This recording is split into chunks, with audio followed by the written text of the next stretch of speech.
ভর্তি দেওয়ার সুবর্ণ সুযোগ। Mission MBBS, best abroad MBBS consultancy in West Bengal. গত 10 বছর ধরে মিশন এমবিবিএস মেডিকেল ছাত্রছাত্রীদের স্বপ্ন পূরণে নিয়োজিত। ভর্তির জন্য কল করুন 9732122744 নম্বরে। প্রথমেই শুভেচ্ছা সবাইকে। আর প্রথমে জানিয়ে রাখি, আগামীকাল রবীন্দ্র জয়ন্তী। এই সময়তে এই কোভিডের আক্রমণে রবীন্দ্র জয়ন্তী সেভাবেই পালিত হবে। আর আগামী কত 14 না 15 কবে ঈদ উল ফিতর?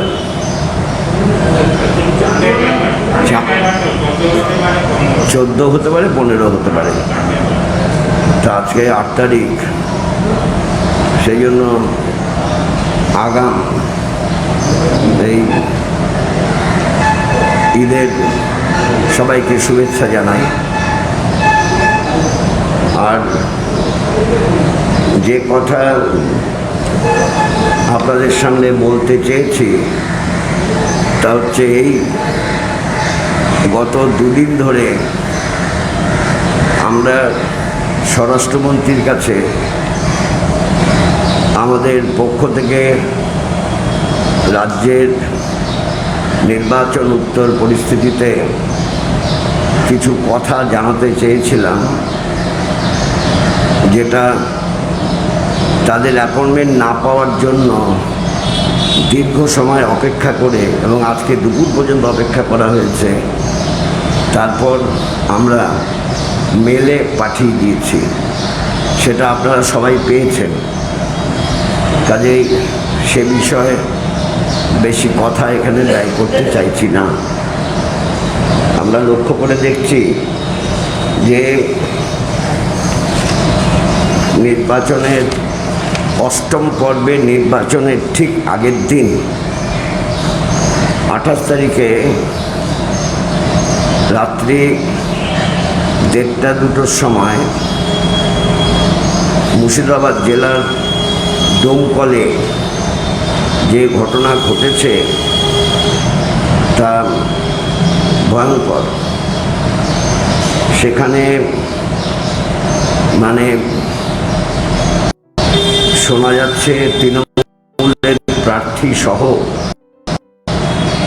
তৃণমূল কর্মীরা 3-4টে গাড়ি করে আর শব্দ হওয়ার জন্য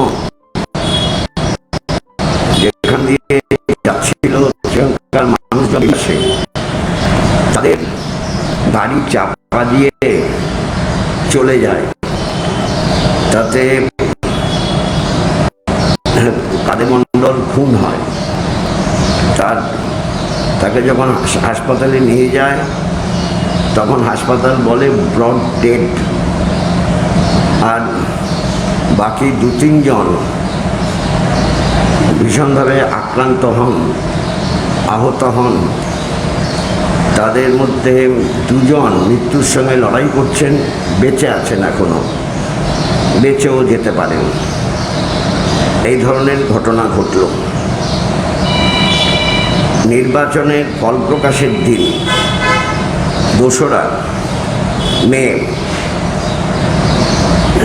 যেভাবে খুন হয়েছেন কাকলি ক্ষেত্রপাল পূর্ব বর্ধমানের জামালপুরে,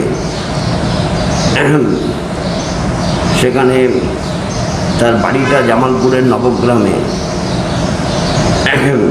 বাড়িতে হামলা হয়। তিনি রান্না করছিলেন, বাড়িতে হামলা যখন হয়েছে বেরিয়ে আসেন, হাসুয়া দিয়ে কুপিয়ে তাকে খুন করা হয়। এবং তার অপরাধ কি? অপরাধ তিনি সিপিআইএমের নির্বাচনী এজেন্ট হয়ে নবগ্রাম বুথে ভোটের দিন কাজ করেছেন। এটাই তার অপরাধ। এবং ওই একই দিনে উত্তর 24 পরগনার দেগঙ্গার দত্তপুকুর থানার অধীনে এক আইএসএফ কর্মী, তিনি বোমার আঘাতে খুন হন। নাম হাসানুজ্জামান, আর আগে যা বললাম তার নাম কাকলি ক্ষেত্রপাল। 3রা মে সেটা সংগঠিত হয়েছে দক্ষিণ 24 পরগনার উস্তি এলাকার বলরামপুর গ্রামে। খুন হয়েছে সৌরভ বন নামে এক 14 বছরের কিশোর। এখন যে পার্টির বাড়ি যে পার্টি করুক না কেন, ও তো 14 বছরের কিশোর, তাকেও খুন হতে হলো, কারণ গুলির আঘাতেই সে খুন হয়েছে। এই যে ঘটনাগুলো ঘটছে, এসব ঘটনা ঘটা উচিত ছিল না। তৃণমূল কংগ্রেস তারা একটা বিরাট ম্যান্ডেট নিয়ে সরকারে এসেছে। এই সময় উচিত ছিল তৃণমূল কংগ্রেসের যারা অশান্তি তৈরি করে তাদের নিয়ন্ত্রণ করা। রাজ্যের বিভিন্ন জেলায় সন্ত্রাসমূলক পরিবেশ তৈরি করার জন্য এখনও সচেষ্ট রয়েছে। এমনকি কলকাতা শহরেরও বামপন্থীদের বাড়িতে হামলার ঘটনা ঘটেছে। আবার এটাও লক্ষ্য করার বিষয়, উত্তরবঙ্গ সহ কিছু এলাকায় বিজেপি কর্মীরাও সন্ত্রাস হামলা যুক্ত হচ্ছে। এই দুই পক্ষেরই এই সন্ত্রাস হামলার ঘটনার পরিপ্রেক্ষিতে মানুষের মধ্যে ভয় ভীতির সঞ্চার হচ্ছে। কোন সময়ে যখন কোভিড-19 আক্রমণে মানুষ দিশেহারা, এসব বিষয়গুলো হিসেবে রাখা দরকার। মানুষের এখন যেভাবে আক্রান্তের সংখ্যা, কোভিডের আক্রান্তের সংখ্যা বাড়ছে, মৃত্যুর সংখ্যা বাড়ছে, সেই সময় সবাই ঐক্যবদ্ধভাবে কোভিডের মোকাবিলা করা উচিত। অথচ শান্তি শৃঙ্খলা ভঙ্গ করে মানুষের মধ্যে ত্রাস সৃষ্টি করার পরিকল্পনা, এটা ভয়ঙ্কর ক্ষতিকারক। তাই প্রশাসনের কাছে দাবি করব, বোধ পুলিশ প্রশাসন এবং সাধারণ প্রশাসন, যাতে তারা শান্তি শৃঙ্খলা প্রতিষ্ঠার কাজকে সবথেকে বেশি গুরুত্ব দেয় এবং যেখানেই হামলা আক্রমণের ঘটনা ঘটবে শক্ত হাতে তা দমন করে। সেই কাজ না করলে সত্যিকারের তৃতীয়বারের জন্য তৃণমূল সরকার গড়ে উঠেছে, আর এই তৃণমূল সরকার এত বড় ম্যান্ডেট নিয়ে তৈরি হয়েছে, তারা শান্তি শৃঙ্খলা ভাঙার দায়ে অভিযুক্ত হবে। এটা কখনোই হওয়া উচিত না, তাদেরও এটা বোঝা উচিত। এখন আমি বলবো যে দোকানপাট ভাঙা, লুট, বাড়ি ভাঙচুর, এই ঘটনা অবিলম্বে বন্ধ হওয়া উচিত। আর আপনাদের এটাও বলবো যে ইতিমধ্যে 16 জনের প্রাণহানি হয়েছে।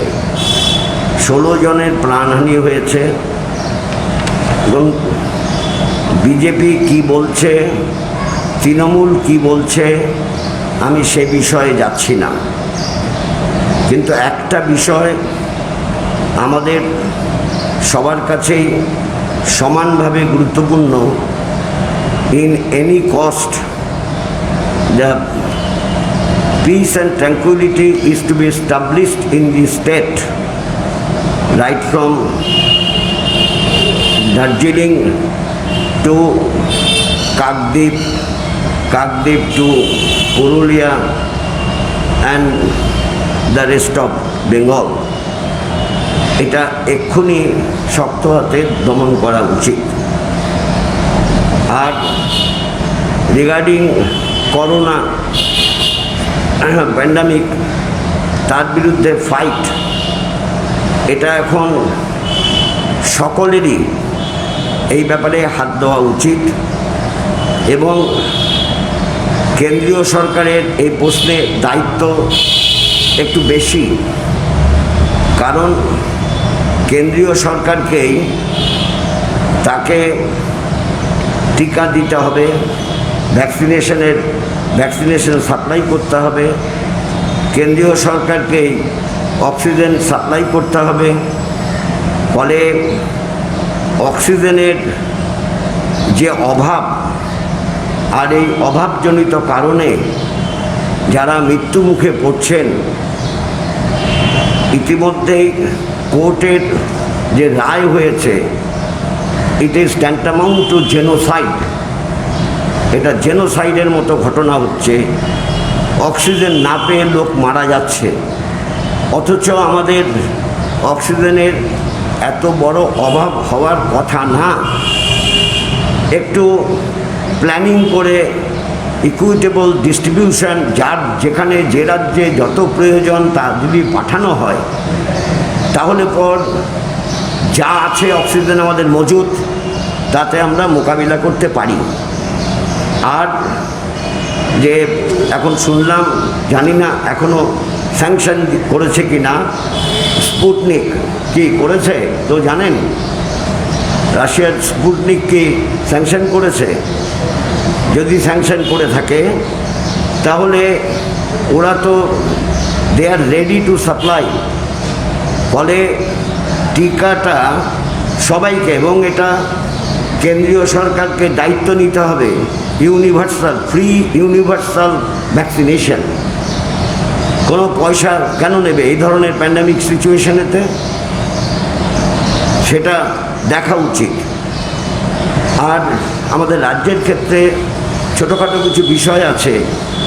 লোকাল ট্রেন বন্ধ হয়েছে, 50% বাস সার্ভিস চালু আছে। এখানে যে মানুষগুলো তাদের রুটি রুজির কাজের সঙ্গে সম্পর্কযুক্ত, কলকাতা শহর থেকে বহু জিনিস, সেটা চাঁদনি বাজার হোক, ক্যানিং হোক, বড়বাজার হোক, বাগলি মার্কেট হোক, সেখান থেকে সব জিনিস কিনে নিয়ে যায় জেলায় জেলায়, তারা বিক্রি করে, তার কমিশনে তাদের সংসার চলে। সেই মানুষগুলো কি করবে, কীভাবে খাবে? অর্থাৎ যদি এরকম অবস্থা হয়, পরিবেশ পরিস্থিতি তৈরি হয়, এখন কয়েকদিন বন্ধ রাখা হলো, তাহলে সেই মানুষগুলোকে বাঁচানোর জন্য সরকারের উদ্যোগ নিতে হবে, ব্যবস্থা নিতে হবে। তাহলে অসম্ভব। এই একদিকে করোনা মহামারী, অন্যদিকে না খেতে পেয়ে মানুষের মৃত্যু, এ তো মৃত্যুর মিছিল শুরু হবে। এ দায়িত্ব অবশ্যই নির্বাচিত সরকারকে গ্রহণ করতে হবে। এক্ষেত্রে কিছু দায়িত্ব রাজ্য সরকারকে গ্রহণ করতে হবে, এবং এই কোভিড ফাইটের ব্যাপারেতে বেশি দায়িত্ব কেন্দ্রীয় সরকারকে বহন করতে হবে। এখন শুধু বিজেপি, তৃণমূল এসব করে মানুষের প্রাণ নিয়ে ছিনিমিনি খেলা বন্ধ করতে হবে। এইটা বলার জন্যই আপনাদের সঙ্গে মিলিত হয়েছে।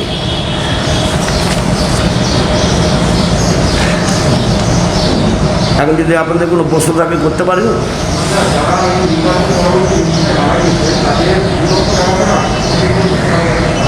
যারা নির্বাচনের সঙ্গে সম্পর্কযুক্ত হয়ে মারা গেছে তাদের দায় দায়িত্ব সরকারকে নিতে হবে।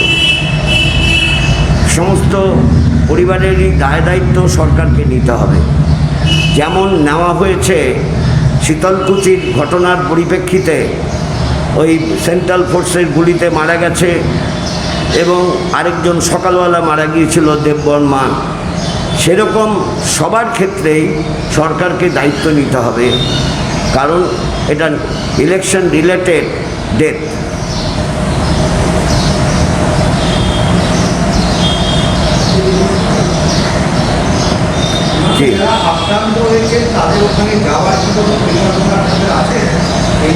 আমরা ইতিমধ্যেই বলেছি, যেখানে আক্রান্ত হয়েছে সেখানকার সেই জেলার পক্ষ থেকে সবাইকে যুক্ত করে জেলা ডিএম এবং সাধারণ প্রশাসন, পুলিশ প্রশাসনকে কাছে দাবিপত্র পেশ করতে হবে।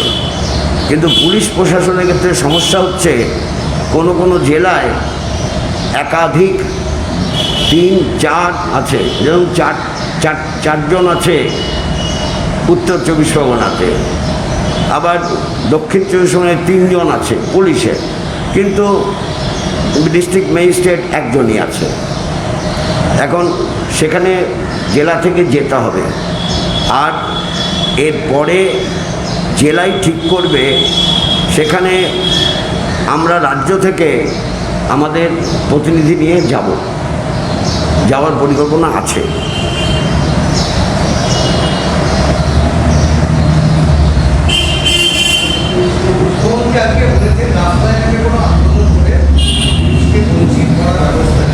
কোথায়?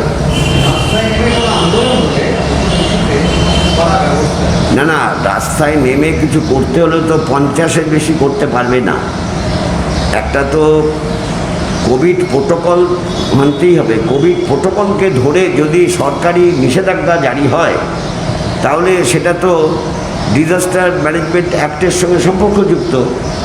স্বাভাবিকভাবেই 50-এর বেশি তো হবে না বলে দিয়েছে। কোনো গ্যাদারিংয়ে ওভার 50 হেডস হবে না। 50 জন নিয়ে কোনো একটা প্রচার করা যেতে পারে, বড় কোনো আন্দোলন করা যেতে পারে বলে আমি মনে করি না।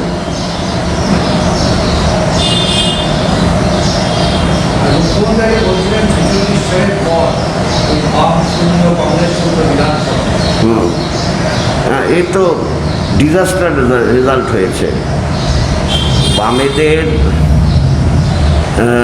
এবং অবশ্যই কংগ্রেসেরও ডিজাস্টার রেজাল্ট হয়েছে। এটা কোনোদিন এরকম বিধানসভা ছিল না।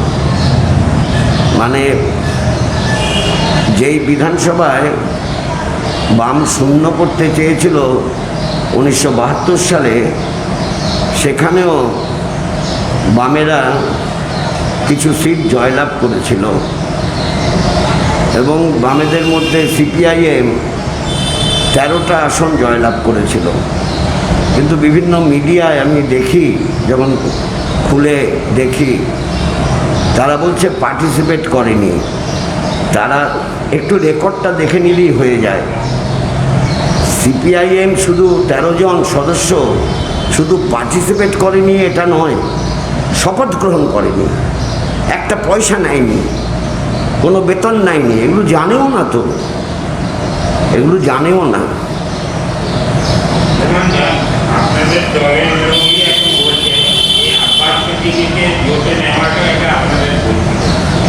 আমি সেটা এখন কিছু বলতে পারবো না, কারণ আমাদের নিজেদের আলোচনা না করে আমি কোনো মন্তব্য করতে পারবো না। যদি কেউ কিছু বলেছে তা নিজের দায়িত্বে বলেছে, আমাদের তো নির্দিষ্ট হয়নি বক্তব্য, তা আমি বলবো কি করে?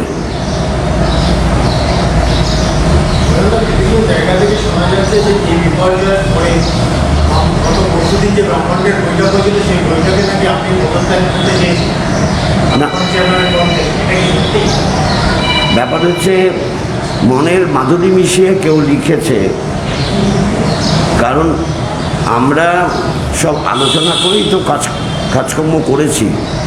কাজেই আমি পদত্যাগ করতে চেয়েছি, এটা তো আজগুবি কথা, গল্প।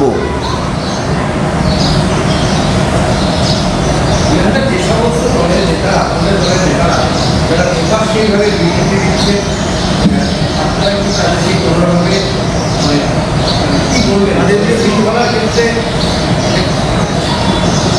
সেটা যারা যারা যেই জেলার সঙ্গে যুক্ত সেই জেলার বক্তব্য আমরা জানব, তারপর রাজ্যগতভাবে আলোচনা করে আমরা কথা বলবো।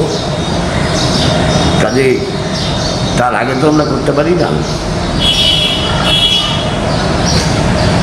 আমার মনে হয় আর কিছু নেই বোধহয়, তাই খাজুরি গল্প হবে।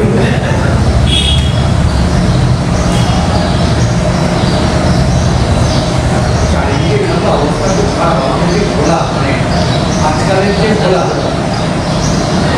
আছে না? হ্যাঁ, ভোলা যে নাকি কবিতা ফবিতা লেখে। না না, আজকালের কাজ করে। হ্যাঁ, আজকালের ভোলা আজকালে ভোলা কবিতা লেখে, কবিতা লেখে, গান লেখে। হ্যাঁ, কি হয়েছে? হ্যাঁ, ভর্তি হয়েছে। এটা কখন কার হবে? এরপরে কোন দিন শুনবে আমার হয়েছে? হ্যাঁ হ্যাঁ, এটা তো মানে যারা কোনো রকম অনুশাসন মানছে না বা বিধি মানছে না তাদের হচ্ছে, আর যাদের কোমরবিডিটি আছে তাদের হচ্ছে। অনেকে জানে না, আমি কতগুলো মৃত্যু দেখলাম, তাদের কিডনির প্রবলেম ছিল, সেটা তারা জানতো না। কিডনির প্রবলেমটা অনেকে জানতে পারে না, কারণ টেস্ট না করলে তো জানা যায় না। আমি তো সেজন্য আবার কালকে টেস্ট করলাম, আমি লিপিড প্রোফাইলও করলাম, আবার পিপিও করলাম। আমি সবসময় জেনে নিতে চাই কি আছে বডিতে। ইটস মাই পিরিয়ডিক জব, 6 মাস অন্তর আমি করে নিই, জানতে চাই কি আছে।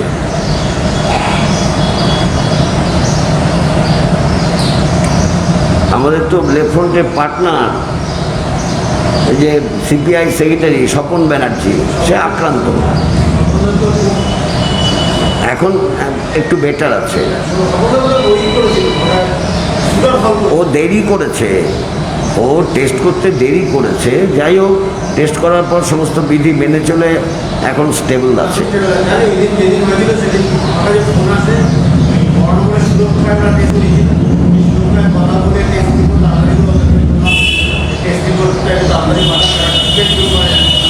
না, আমি কালো কথা বলেছি ওর সঙ্গে, কালো কথা বলেছি। উইকনেস আছে। আমারও তো দাঁতের যা সমস্যা হয়েছিল, গাল ফুলে গোবিন্দের মা হয়ে গেছিল। মানে এমন একটা কথা বলতে পারছিলাম না, ঘুমোতে পারছিলাম না। যাই হোক, এখন সাবসাইড করছে। বেনারসির 3 অধ্যায়, রাজঘরানা, রামনগর ও মঙ্গল বেনারসি, সাহা টেক্সটাইল।